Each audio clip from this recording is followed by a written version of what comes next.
नमस्कार, सुप्रभात। कैसे हैं आप सब? तालिका की तालीम में आपका स्वागत है। जी हाँ, आप जैसा कि जानते हैं, इस मंच से हम सब मिलकर जवाहरलाल नेहरू विश्वविद्यालय के हिंदी विषय से स्नातकोत्तर की सारगर्भित तैयारी करते हैं। तो इसी श्रृंखला में तालिका की तालीम तालिका संख्या 3 की विस्तार पूर्वक चर्चा हम यहाँ पर करने वाले हैं। यहाँ यह जो तालिका है वह हिंदी भाषा और उसका विकास इस विषय से लिया गया है और इसके अंतर्गत जो उपविषय है अपभ्रंश या पुरानी हिंदी के प्रमुख कवि। जी हाँ, अपभ्रंश के जितने भी प्रमुख कवि हैं उन सब की चर्चा में हम इस तालिका में करेंगे। जो भी हमारे परीक्षा के दृष्टिकोण से महत्वपूर्ण होगा उन सभी की चर्चा करेंगे। तो चलिए प्रारंभ करते हैं आज का यह सत्र।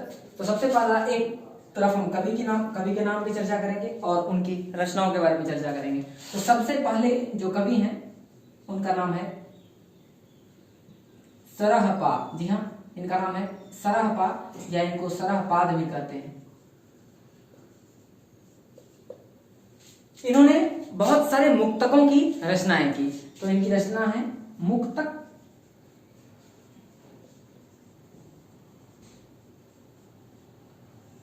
रचनाएं, ठीक है। दूसरे कवि की बात करें तो दूसरे कवि हैं हमारे देवसेन। जी हाँ, देवसेन दूसरे कवि हैं। और देवसेन की जो रचना है वह है श्रावकाचार। जी हाँ, देवसेन के रचनाकार हैं श्रावकाचार। तीसरे जो कवि हैं अपभ्रंश के उनका नाम है स्वयंभू। परीक्षा के दृष्टिकोण से स्वयंभू महत्वपूर्ण है हमारे लिए। अपभ्रंश के कवियों में स्वयंभू महत्वपूर्ण है। तो स्वयंभू, यहां पर मैं स्टार मार्क कर दे रहा हूं, स्वयंभू। और इनकी जो प्रसिद्ध रचना है वह है पौमचर्य। जी हाँ, इनकी रचना है पौमचर्य। इनकी दो और रचनाएं हैं, एक का नाम है ऋक्थणेमी चर्यु और एक है स्वयंभू छंद। परंतु परीक्षा के दृष्टिकोण से हम अतिरिक्त मानसिक दबाव नहीं लेंगे, तो आप स्मरण रखेंगे स्वयंभू का है पौमचर्यु। तो यह रचना महत्वपूर्ण है आपके परीक्षा के दृष्टिकोण से।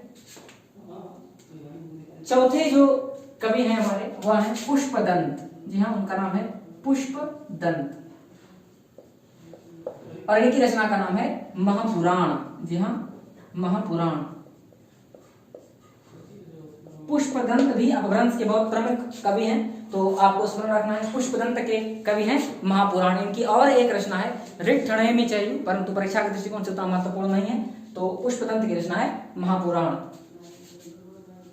पांचवे जो हमारे कवि हैं वो हैं धनपाल। जी हाँ, उनका नाम है धनपाल और इनकी रचना है भविष्यत कहा। इनकी रचना का क्या नाम है? भविष्यत कहा। तो आपने देखा सरहपा, इन्होंने मुक्तक की रचनाएं की। देवसेन श्रावकाचार, स्वयंभू पौमचर्य, पुष्पदंत महापुराण और धनपाल भविष्यत कहा। छठे नंबर पर जो है वो है अब्दुल रहमान। जी हाँ, इनका नाम है अब्दुल रहमान और इनकी जो कृति है वह है संदेश रासक। अब्दुल रहमान कहेंगे, आपको अब्दुल रहमान लिखा हुआ मिलेगा तो आप दबाव ना लें, अब्दुल रहमान।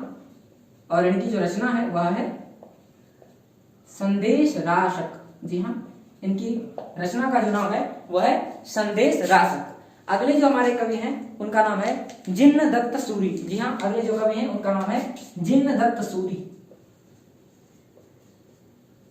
जिन्न दत्त सूरी और इनकी जो कृति है अपभ्रंश भाषा में वह है उपदेश रसायन रास। तो इनकी कृति का नाम क्या है? उपदेश रसायन रास। इन कृतियों का नाम अवश्य ही थोड़ा सा क्लिष्ट हो जाता है क्योंकि ये अपभ्रंश की रचना है, परंतु परीक्षा के दृष्टिकोण से यह तालिका बहुत महत्वपूर्ण है। तो जिन्न दत्त सूरी के बाद हम आते हैं अगले जो हमारे कवि हैं वो हैं जोइंदु। जी हाँ, इनका नाम है जोइंदु और इनकी दो रचनाएं जो प्रमुख हैं, पहला रचना है परमात्मा प्रकाश और दूसरी रचना इनकी है वह है योग सागर। जी हाँ, परमात्मा प्रकाश और दूसरी रचना है इनकी योग सागर। जी हाँ, परमात्मा प्रकाश और योग सागर। नवे स्थान पर जो हमारे कवि हैं वो हैं राम सेन। जी हाँ, इनका नाम है राम सेन और इनकी रचना का नाम है पाहुड़ दोहा। जी हाँ, इनकी रचना का नाम है पाहुड़ दोहा। पाहुड़ दोहा। तो पाहुड़ दोहा की रचना किसने की? राम सिंह ने। अगले जो हमारे रचनाकार हैं उनका नाम है हेमचंद्र। जी हाँ, इनका नाम है हेमचंद्र और इनकी रचना का नाम है शब्दानुशासन। शब्दानुशासन। जी हाँ, इनकी रचना का नाम है शब्दानुशासन। तो शब्दानुशासन की रचना करता है हेमचंद्र। और अंतिम और परीक्षा के दृष्टिकोण से अत्यंत महत्वपूर्ण कवि हैं विद्यापति। विद्यापति ने अपभ्रंश भाषा में दो प्रमुख रचनाएं लिखी, एक का नाम है कीर्तिलता और दूसरा का नाम है कीर्ति पताका। जी हाँ, विद्यापति और अपभ्रंश भाषा में उन्होंने रचना किया, परीक्षा के दृष्टिकोण से यह महत्वपूर्ण है, कीर्तिलता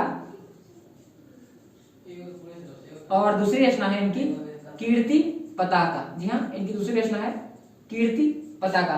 तो आपने देखा कि आज हम लोगों ने क्षमा कीजिएगा, थोड़ा प्रकाश की कमी के कारण अवरोध पैदा हो गया। तो हम चर्चा कर रहे थे विद्यापति, और विद्यापति की जो दो प्रमुख रचनाएं अपभ्रंश भाषा में लिखी गई वह है कीर्तिलता और कीर्ति पताका। तो आज आपने देखा कि अपभ्रंश या पुरानी हिंदी के जितने भी महत्वपूर्ण कवि हैं उनकी चर्चा हमने की और उनकी रचनाओं की चर्चा हमने विस्तार पूर्वक किया। तो इस तालिका से भी एक प्रश्न आने की संभावना आपके पात्रता परीक्षा में बहुत महत्वपूर्ण है यह तालिका। तो अभी तक हमने 3 तालिकाओं का विस्तार पूर्वक वर्णन देखा है और तीनों तालिकाओं में एक एक प्रश्न अवश्य आपके परीक्षा में आएंगे। तो तालिका की तालीम की श्रृंखला में आज के लिए इतना ही। बने रहिए हमारे साथ और शुभकामनाओं के साथ। धन्यवाद। जय हिंद।